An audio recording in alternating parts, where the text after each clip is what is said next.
Hello everyone and welcome back to a Let's Play of Primordia, with your host and Validation X145, and I used the long name again for some strange reason on the second episode, just like in Doom 2.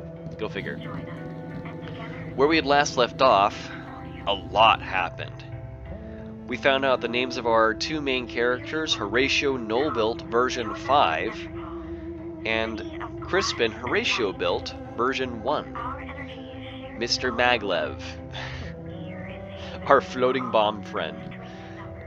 We are far in the future, and man is little more at this point than an idolized figure in the minds of the robots. It sounds like energy is scarce these days, considering that Metropol is one of the few places for advertising free energy for all.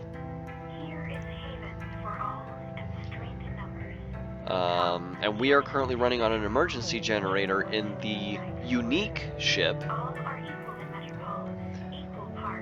because some big, mean box with arms came and lasered Horatio down and took the main power core, which looked like a really small glowing crystal. Boss, don't you think it's a fire hazard to have all those books piled up like that? How would they catch fire?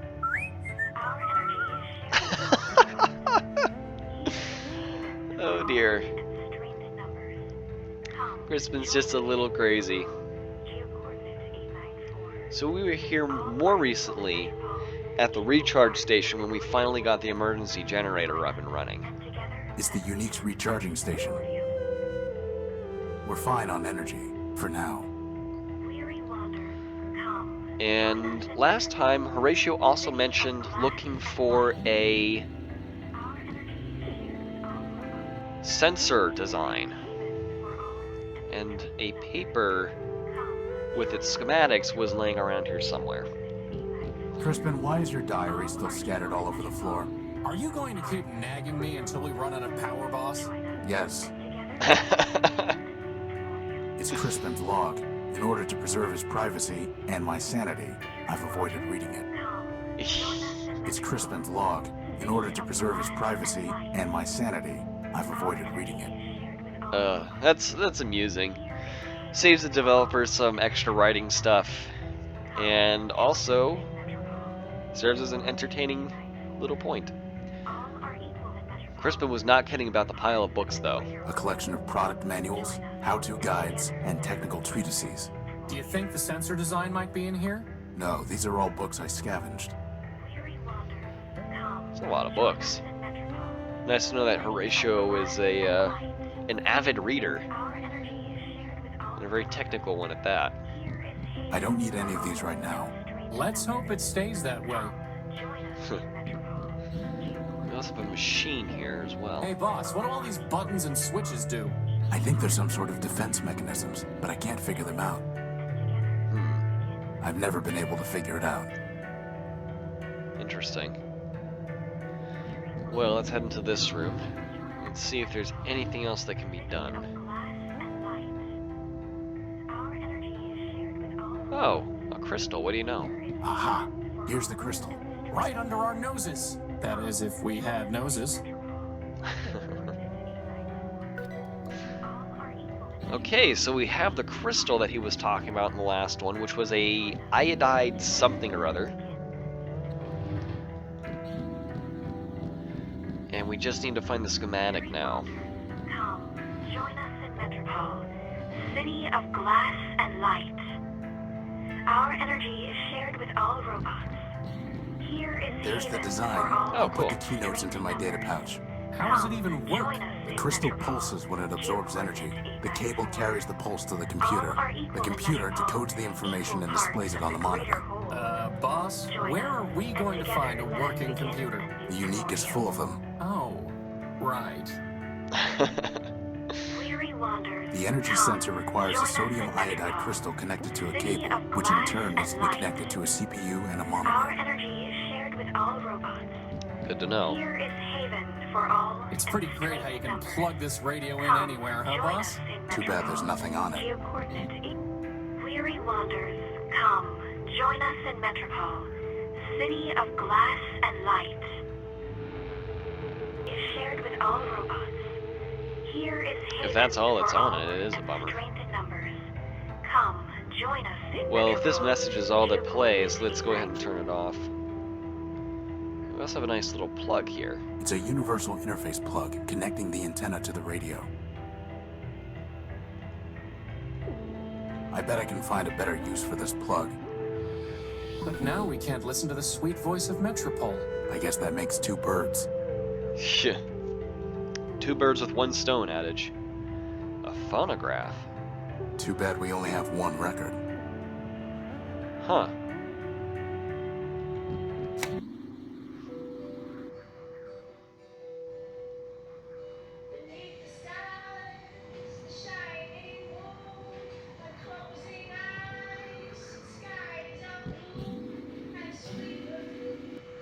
Boss, if you were to choose between letting your builder die a horrible death or stealing his plasma torch, which would you do?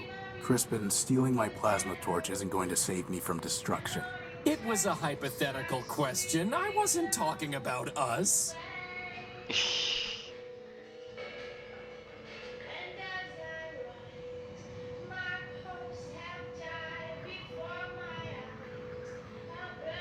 Boy, everything in this game is melancholy. Even the phonograph music is.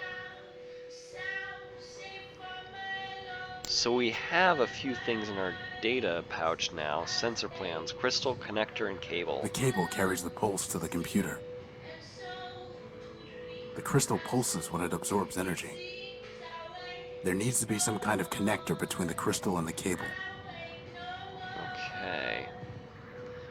Well, we have the crystal. And we have a cable. And we also have a plug, so we could probably combine those. I need something to hold it in place to carry the charge. Ah, the putty. The cable's far too long to be useful. Really? Okay. Well, let's use a plasma torch on it then. Let's cut it cut a down to little size. cable off. Ta-da! Are you really trying to build us an energy sensor from a bunch of garbage? Crispin, I built you from a bunch of garbage. From spare parts, boss. Spare parts. Well, just goes to show. Garbage in, greatness out. And we now have a crystal cable plug thing. Now all we need is a CPU or an LCD monitor.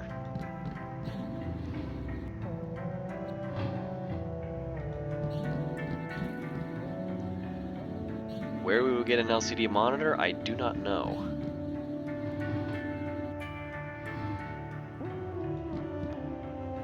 Well, let's go ahead and head up to the top of the deck. We still haven't checked out the telescope, but it is functional now, I believe. Very much so. But we have no coordinates to put in. Actually, yes, we did. We did have coordinates to put in. It was, oh, bugger. It was repeated over and over on the Metropol advertisement. And I forgot what it was. Yet another reason that besotting robots should be reduced to scrap. I don't think that would be wise. Well, there's a hole in the wall now, and we also have a cradle that was mentioned in the last one. That is where our power core should be shedding its light silently. There's nothing I can do with it until I have some kind of power source. Oh well. And there's the tail wing out there. It's an excellent tail. It's just detached. And a rag. An old rag. Why are you looking at me when you An say old that? rag. Well, let's go get it then. Or not. Okay. Wow, first the power core and now a rag. This is not your day. Well, it's over by the tail wing, so hopefully it's snagged on something. We also have an interface here. Let's go check it out real quick. Socket. much going on there, unfortunately, but maybe... Is this even useful at this point? Oh, it is useful. What is this? The sensor's detecting energy at these coordinates. Ah, this is a sensor. Okay. Gotcha. So, will that be held in our data pouch? Yes, it will. Cool. Very nice. Okay. Well, I think we can take this back out. Now we since just need have to it check out these recorded. coordinates. But didn't you just tell me we don't have enough power to go walking all over the dunes? No, I said we couldn't walk to Metropol. Anyway, most of these are close by. But what if it's picking up, oh, I don't know, a radioactive rust monster? A what? Or a giant cannibal robot? There's no such thing. Or an unexploded bomb? I highly doubt that. Or a giant lightning storm? Okay, you're right. We need to know what's out there before we take off. It's just a matter of figuring out how. Why is nothing easy? I can think of one reason.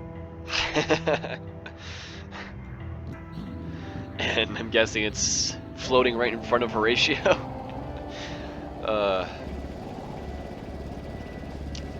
Crispin has proved useful more than once already, though. So can't really get too mad at him. And there's the rag. Let's go pick it up. Hopefully, finding the power core will be just as easy. I doubt it. Yeah, unfortunately. I don't know, maybe it'll be floating somewhere in plain sight and we can grab it and not get in trouble, but we'll see. So with the coordinates we acquired, we could actually... I don't think they're going to show up on the map because we don't have any labels for them. But we do have a telescope. And with this telescope, we can enter in the coordinates here. So let's check out 617. Nothing of interest there. Oh, bummer. Okay, so 617 was a bust. 894, 652, 817. Okay. Let's just check out Metropol real quick, see what it looks like. Bright lights, big city. Metropol is nothing but trouble. Yeah, you said that more than once, Horatio. Okay, 817. What do we have here? Boss? That looks like a giant cannibal robot to me. It looks promising is what it looks like. And with that, poor doomed Horatio stuck his head into the giant's mouth. Okay then. That was foreboding. Okay, so that was 817, now 652, I think was the other one we saw on that screen. Nothing but radioactive waste. We can't salvage anything from that. Well, that's a bummer. Okay, so what were the other coordinates? 652 are rads. Okay. 608. 608. What do we have here? That's strange. The sensor detected an energy source in the junk pile. Maybe we should go look more carefully. Okay. Good to know. So now we know the coordinates for the junk pile. So we have 671, 212, and 159. 671. What do we have here? More waste. Well, you're the one who loves the junk pile. Scrap isn't waste. If you say so, boss.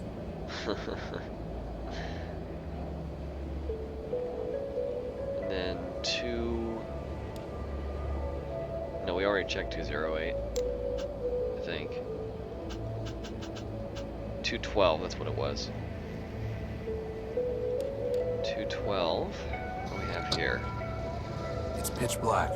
Boss, that's because the telescope's pointing straight down to the deck. Oh.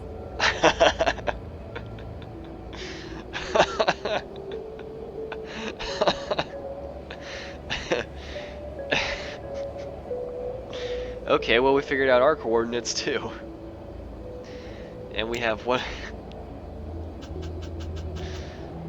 sorry, that was good. Then we have 159 as our final coordinate. Strange. There's some kind of odd device surrounded by glass. Whatever that machine is, it must be throwing off some kind of energy. Why do I not like the sound of this?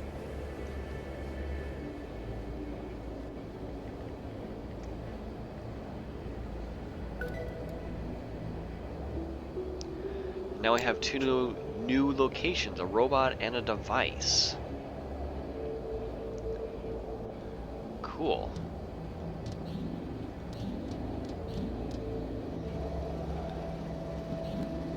Okay. Now, good. I'm not remembering exactly what to do at this point. This is really nice. I like being able to, having to figure this out myself again. Well, I guess all we can do really is just explore. Let's go check out the device first.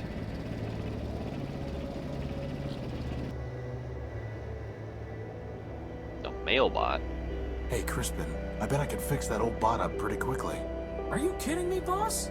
Look at him, he's ready to go postal any minute. What are you talking about? Those beady little eyes, the flat, emotionless face, and his head, it's like a toaster. And you know that toasters are evil.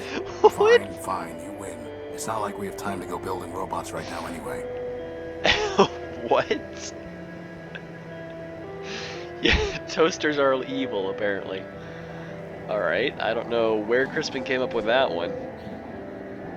I wonder if that sarcasm co-processor was just a little bit off. Do we really have to sit around next to a giant bomb? Is that a bomb? Okay, it's labeled as a bomb, apparently. It looks like a big bomb. Full of little bombs. Eek. Okay, then. And there's another robot out here who's apparently holding a flag of some kind. Looks like some kind of armored robot. I sure hope he's friendly. That makes two of us. Let's go talk to him. Welcome, wanderer of the wide wastes. Lost one, pilgrim. Welcome once more to the shrine to man, our lord and builder. I am ever faithful Nullbuilt, steward of the shrine, preacher of the humanist creed, and I am once more at thy service. Once more. Once more? I don't remember ever meeting you. I'm Horatio Nullbuilt, version 5. 5 is a righteous number, holy before man, for 5 were the primordial stewards, built by men to safeguard the last lost city of Metropol. But I met thy first version and thy third. Thou camest in thy infancy in wrath confusion, denouncing the shrine as a weapon once turned against thee. Later, thou returnest, penitent, and I taught thee the mysteries of humanism. Yet, though memory be fleeting, faith endureth. Okay.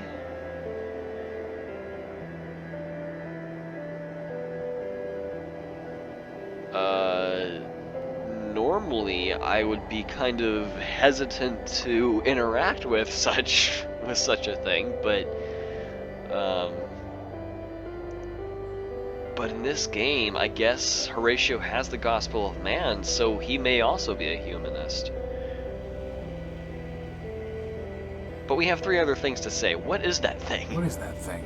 That thing, oh defile not thy tongue, wanderer. Yon shrine is a relic of the primordial, ancient and glorious.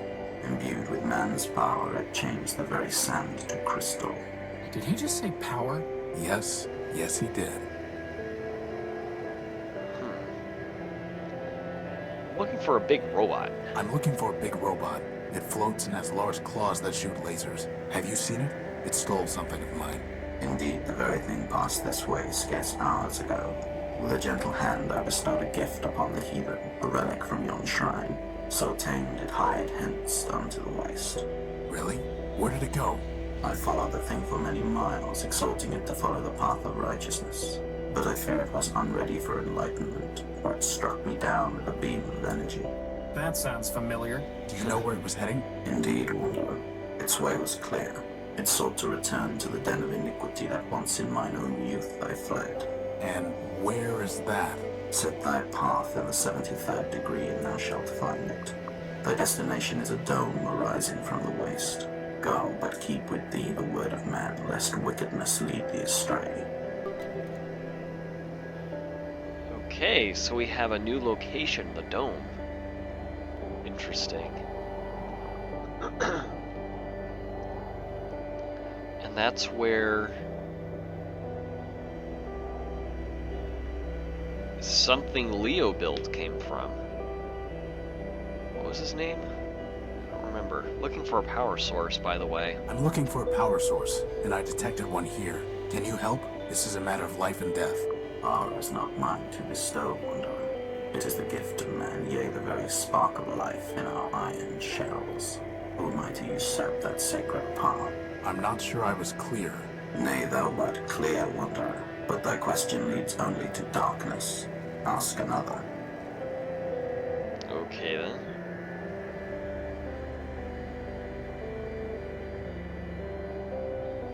I guess now I can talk about how I'm also a humanist. I am also a humanist. So I taught thee, Wanderer. If thou hast kept the faith, then unto this shrine thou mayest pay devotion. But this is the relic for the adept, not the neophyte, Wanderer. And I must know that thou hast not fallen into darkness and heresy. Answer me these questions three, that I may know thou art faithful still. Why are we here?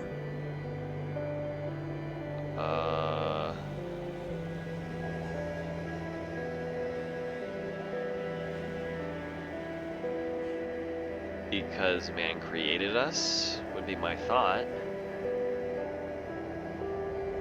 Because man created us. Indeed. What is man?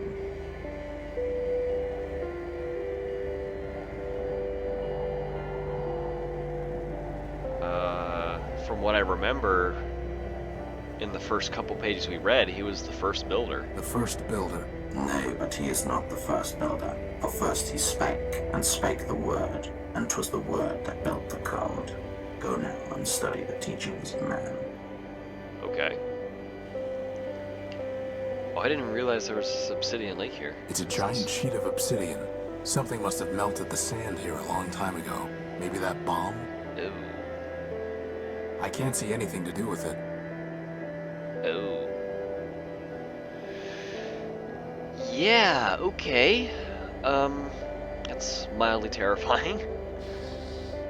Well, it's time to go over the Gospel of Man.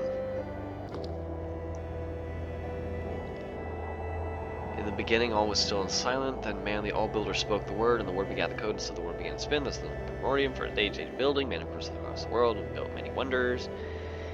The heavens he paved the sky roads, and the land he raised mystic towers, most incredible all machines decided by man, but still the all-builder was not satisfied. So, with both his hands, man built a body of steel in his own image, and with his right hand he gave logic, and memory he gave with his left. Then man said, "Now I will quit this machine with a spark of power, and together we shall walk upon the earth." And it was done.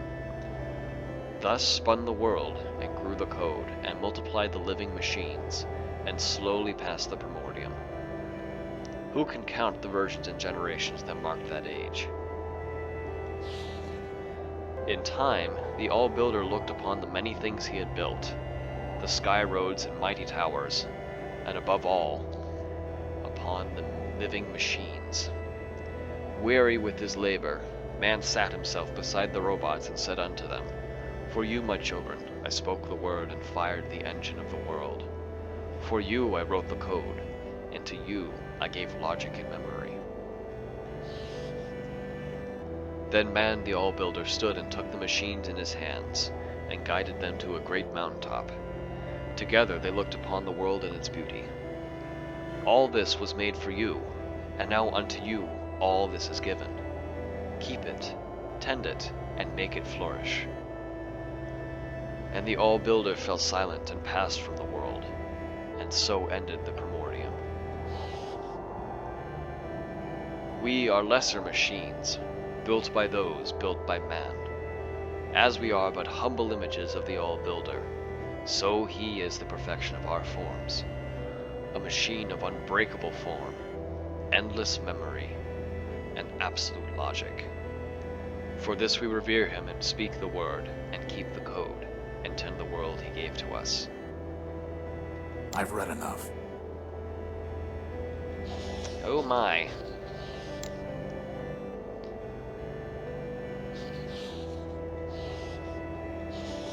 So, a little different from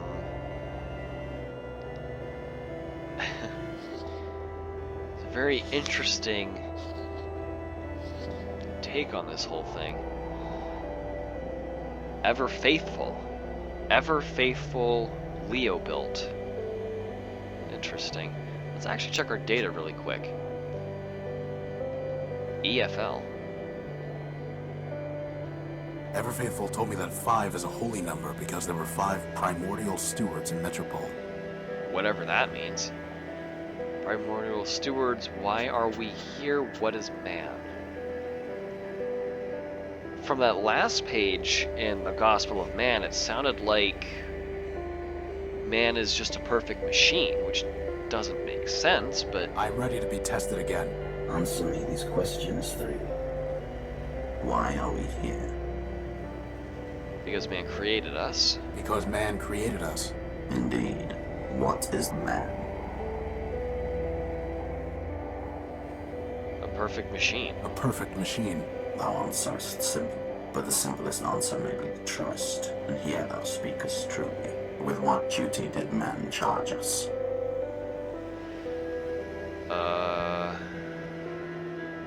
To maintain the world. To maintain the world. Yea, brother, for it is written that man said unto the machines, keep this world, tend it, and make it flourish. That, then, is our first and foremost charge. So thou hast studied the catechism. I shall question thee on that matter no more, but tell me, wanderer, dost thou know thyself? Who art thou? I'm Horatio Nullbuilt version 5. Horatio Nullbuilt, version 5. Nay, wanderer, but thou art not. Though thou callest the sun the moon, yet still it is the sun. Horatio is the name thou wearest, but is it not thee? Know thyself, then return.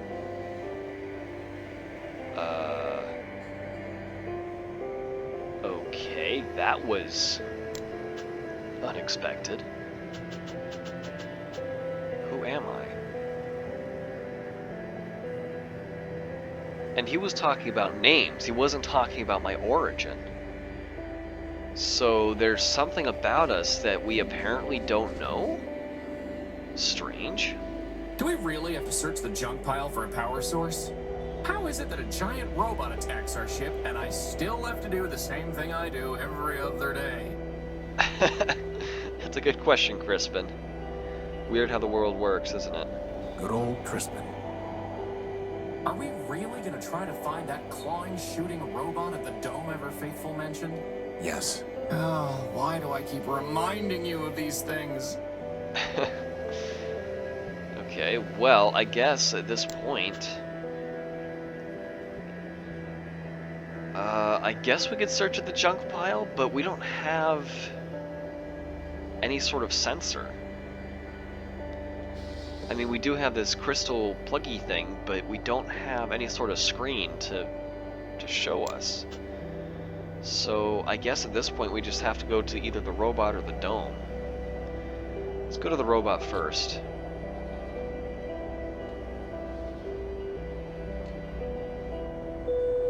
Okay.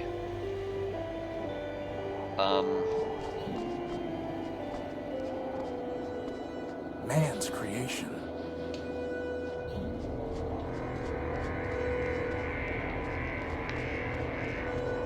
Okay. Whatever it is big. That is one big robot. Then it must have a big power core. I'm pretty sure he wants to eat me, boss. Robots don't eat, Crispin. Look how he's staring at me. It's not staring at anything. No, not yet anyway. Well, we have to find a way to get at its power core. Let's look around.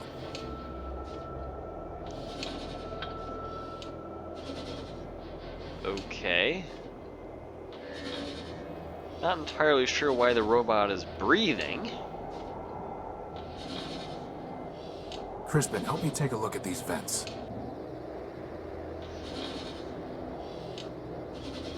It looks like the robot is circulating air through these vents. I can feel air moving. I can feel... That is one big robot. No kidding. That's one really big robot. Well, I'm going to leave it off here, everybody, and in the next video, we're going to be checking out this gargantua of a machine. That's just the hand, holy cow. And until then, everyone, have a wonderful day, and take care. Bye for now.